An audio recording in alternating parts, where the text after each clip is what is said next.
Hello. Welcome to today's daily dose of awesome, your live 15 minutes of inspiration, motivation, and education to get your day started right.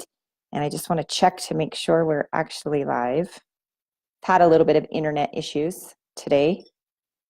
So let's just pull this up. All right, awesome. So we're live. Welcome. When you're coming in, tell me who you are, where you're coming in from, and hopefully we get through this live without losing connection to my internet. Hello, Nicole. Nice to have you. We are going to talk about how and when to scale ads for maximum profit. How many of you would be excited about that? Welcome, Ruth, Adrienne. Yes, and I apologize. I'm a minute late. I had to reset my internet and get everything back on track. I'm not sure what's going on today. We have a little bit of rain here, so could be the storm. Hi, Karen. Hi, Chuck. Hi, Rebecca. Adrienne, nice to have you all popping in. So question, how many of you are running ads? Now, when I say ads, I mean maybe like a likes campaign, an engagement ad, a traffic ad, an ad, a conversion ad, any kind of ad. How many of you are running ads? Drop me a number one or raise your hand in the comments below. Awesome. Hi, Natalie. Hi, Tracy. Looks like my comments may be a minute behind. Let me see if I can pull it up on my phone so we can have a conversation. All right, cool. So yes, all of you are running some sort of ads. Okay, cool. So how many of you know exactly when to scale your ads? Drop me a number two if you know exactly when, okay? Because I really want to dive into this today and talk about it. Awesome. Hi, Robert. Hi, Justin. Nice to have you all. And then drop me a number three if you are a little bit weary or maybe you don't know when to scale an ad. You maybe know how to build it, you know how to get it up, you know where to put it, you know all of the ins and outs of all of that, but you're wondering, okay, now what happens, right? How do I grow this, or how do I scale this, or how do I get any leads and sales? Okay, so Natalie's saying nope. Okay, cool. Awesome. And I remember feeling this way. I kind of felt like it was a crapshoot with running advertising and getting my ads to scale or to be in profit. And so I really wanted to cover this for you guys today. Awesome. Okay, cool. So many of you are still confused on some of the ins and outs of how to scale and when to scale, right? So that would be fair to say, right? And that's, I will be honest with you, it's not always an exact science, okay? As we run advertising, when we put an ad up, a lot of it is testing, and you'll have something that worked 5 days ago and then it doesn't work anymore. So you want to make sure the first thing that you get yourself into is evaluation, okay? Because advertising and money is very emotional. So Sydney, just leave that. Don't turn on the water. I have my kids home for spring break, so it's a little bit different on our daily dose of awesome.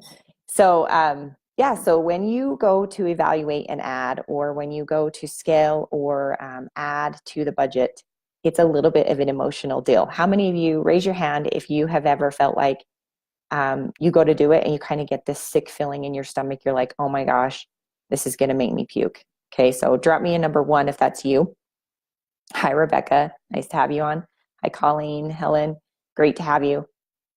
Yeah, so we get attached because it's our money, right? We work very hard for our money. We get attached to the ad. We become emotionally involved with this ad.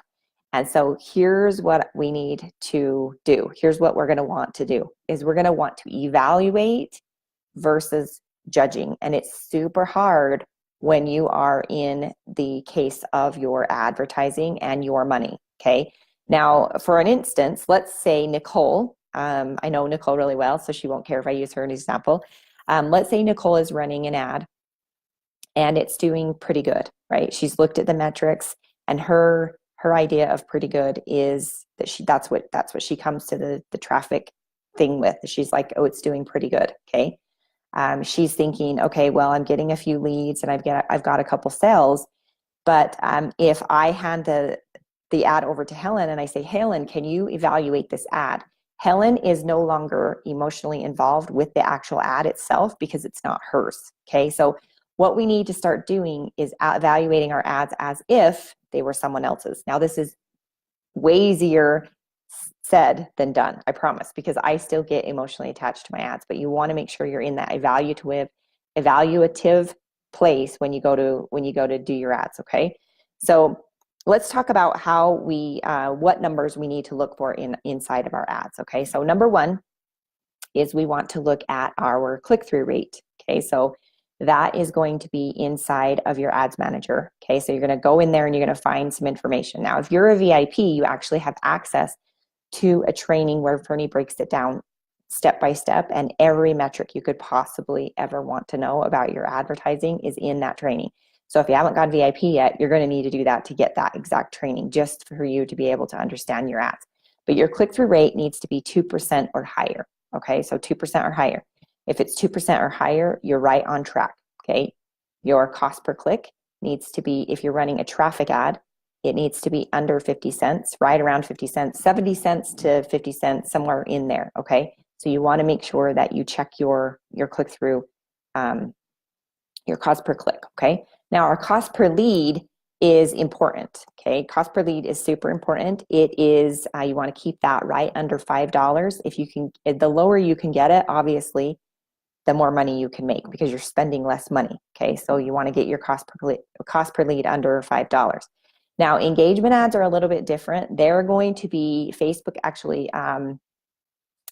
they optimize for the engagement. That's the word I was looking for, was optimize. They optimize for the engagement. Okay, so when they're doing their metrics, you may be getting great metrics on your engagement ad, but not a ton of leads or sales. That's because Facebook optimizes for the engagement, not for the sale. Okay. Now, on a traffic ad, traffic is a click through. They want people to click. So you may, again, Facebook is optimizing for the click, not necessarily for the sale. Okay. So traffic ad is, you're going to want to look at what you're actually optimizing for inside of Facebook. And then you have a conversion ad, which converts for the sale or for the lead. Okay. Now, I know when you start Elite Marketing Pro, not everybody can run a conversion ad. Okay. You have a process. You have phase 1, phase 2, phase 3, and phase 4 on where you're running your traffic. And we're going to talk about that in a couple weeks. Today is just about when to scale your ads for maximum profit. Okay.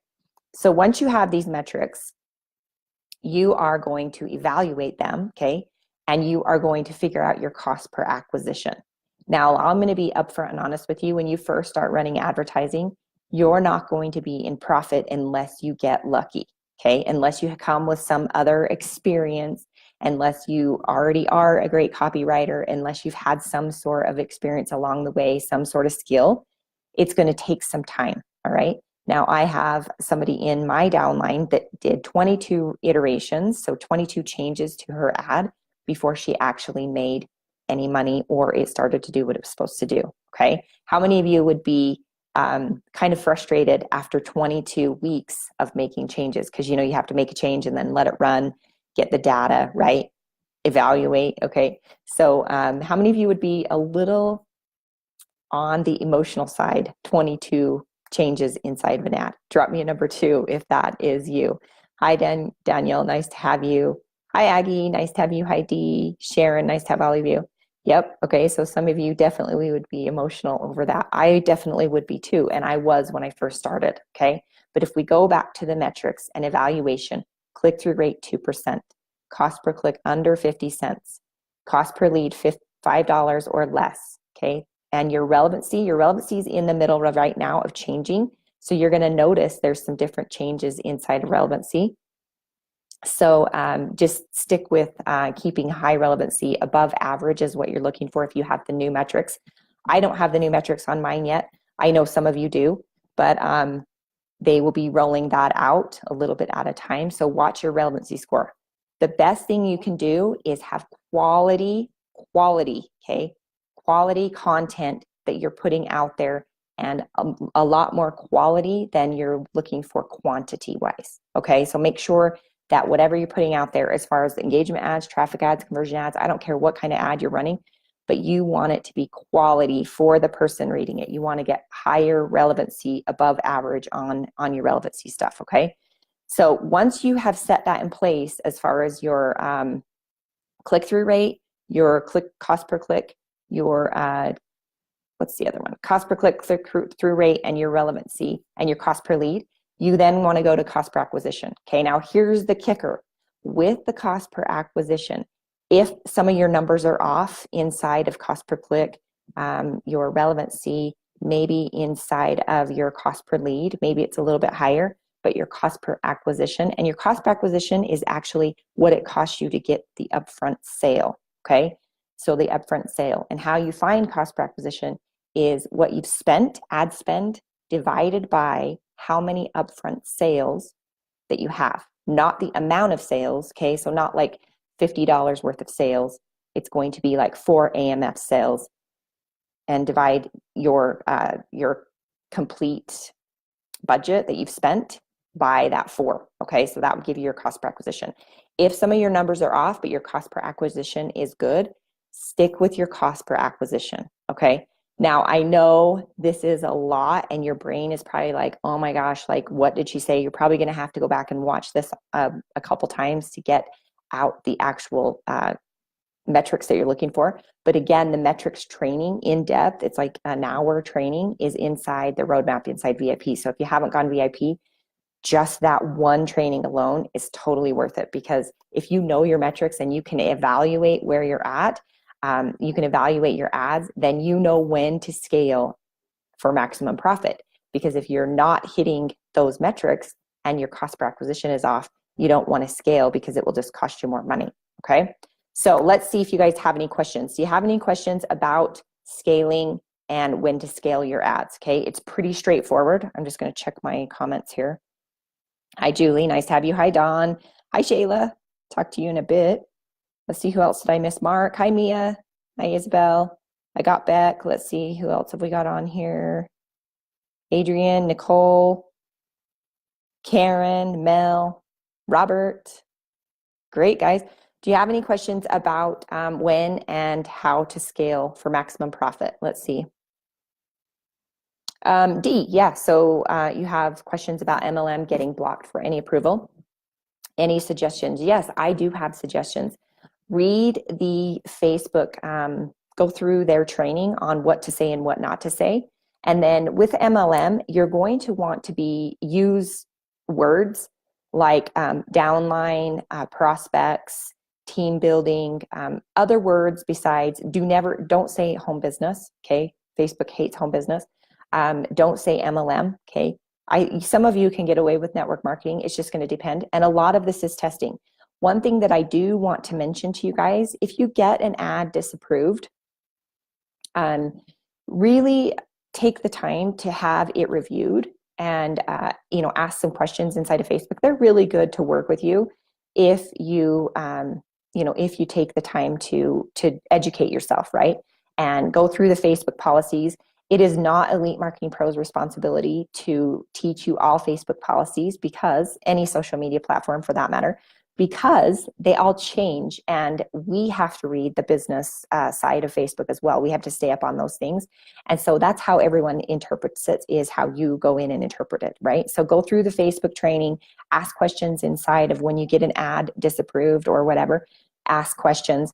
If they come back and they give you that your ad is, MLM or, whatever, that you're getting disapproved, delete that ad and start over. Okay. So don't sit and fight back and forth with Facebook, ask questions, get it reviewed, that kind of thing. But if they give you a decision that says, hey, this is disapproved, like I got one disapproved this morning, and I sent in an ad review and they said, not only no, but HE double toothpicks no. And this ad has been running. It's actually been running for almost 3 months. They shut it down. So what I will do is I will delete that old ad, and then I will copy and paste and change something else and put the ad back up to see if I can get it approved, okay? What reach before scaling? Good point, Julie. I didn't have my notes. Yes, what reach we need is 3,000 to 5,000 reach before you scale, before you're going to actually get really great numbers that are going to be reliable. Now, here's the kicker. I've actually ran an ad for like 3 weeks just because I was irritated with Facebook, and I was like, whatever, I'm just going to run it to see what happens. My cost per lead actually dropped in half, and I made about $160,000 off that one ad. So again, it's all testing, okay? There's no right or wrong, good or bad. It's all going to be in the testing and what works for you, okay? Let's see, Natalie, what kind of budget should be reserved initially? Natalie, that's going to be totally up to you. I feel like if you spend $10 a day, which is about $300 a month, you're going to get the most. You're going to get the most bang for your buck. Okay, and I get it. If your budget is less, I totally understand. Work with what you have and go from there. Okay. Where's the Facebook training located? Just go on Google and put in Facebook ad business or business, ad policies. Search Facebook ad policies. It will pull it up somewhere. You'll be able to find it in there. If I can find it, I'll actually post it in here so you guys can read it, okay? And they change. Like, they send a new one out every week, so they change. Julie, how much of a budget do you scale each time? Julie, this is a great question. When you scale, there's a couple different ways to scale. There's adding to the budget. So this is like an ad that's running. So if you're brand new and this isn't making sense, that's totally great. Just know that this will make sense later. Okay, so just stick with us, but this is a little bit more advanced. But if you, Julie, if you are running an ad, let's say you have one ad set that you're running at $10 a day and it's got great metrics, you're ready to scale, you can actually add to that budget. You can add 20%, I would say, every other day and then see how it does. Okay, so, just kind of go with your gut on that one. Don't ever double an ad, like just double the budget, like go from 10 to 20, unless you've done that before, unless you've spent that much before. It will flag Facebook and they're like, wait a minute, something's weird going on. And I actually just did this. I had an ad that was running really, really good. My cost per acquisition was under $40. And so I doubled the budget. I actually just duplicated the ad. And so instead of spending $300 a day, I was spending $600. And I actually had spent that much before. But because I duplicated and the ad budget was $300, it flagged Facebook and they shut the ad down. They were like, this isn't normal behavior for her, because I normally don't just duplicate an ad like that and spend that same amount. So that was the other way you can scale. You can add to the budget and then you can duplicate in the ad set or the campaign level to add to the budget as you go. Okay, so I hope that makes sense. All right, let's see what else. Thank you, Morgan. That was very sweet of you to post that. Yes, so Morgan posted the link for all of you. Hi, Nancy Klein. Hi, Sue. Hi, Kathy. Nice to have you jump on too. So if you guys have more questions about ads, make sure that you're jumping on the weekly traffic trainings. Okay, there's 3 of them a week. And if you are not VIP, you're still welcome to jump on and listen and watch the recordings. The recordings are actually in the community underneath files. But you can jump on. If you're a VIP, you can submit, you can ask questions. This is how we learn and grow, is by looking at your metrics and helping you walk through those, helping you evaluate and not be all emotional about it, right? So I hope you have a fabulous rest of your day. I hope you got value. If you got value, drop a hashtag value down below. If you have any more questions about it, drop them down below. I'll try to get to them all, and we will talk to you guys next time. Bye-bye.